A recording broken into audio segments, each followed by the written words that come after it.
Now, when we come to celebrate, we should anticipate a banquet or a celebration, and we should be filled with great expectation. There's going to be food and music and dancing. There'll be friends with whom we can share the challenge of living the gospel message, and I'm talking about that celebration, which is the Sunday celebration of the Mass. God has prepared a speech in which He is willing to express His overwhelming love for us, and that's coming to us in the Bible.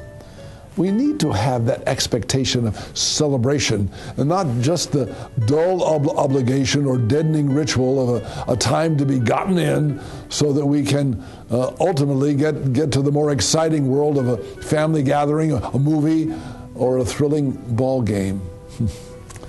I guess the bottom line of our expectations, we need to be willing to say yes to the King in today's parable.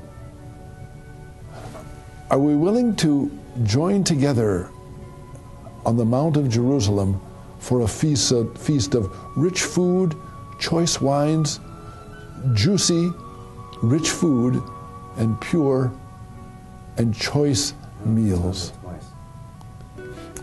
I like the idea of the Mass being a banquet.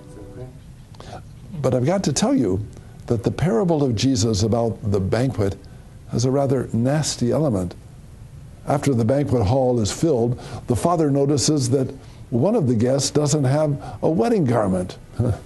I'm guessing that in Jesus' time, those attending a wedding banquet were required to wear a certain clothing.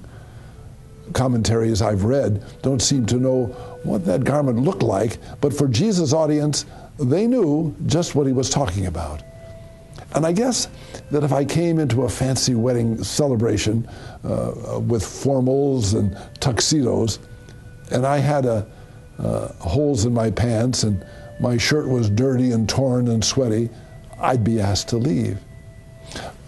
But I'm betting Jesus had something more than just clothes on His mind when He told the story.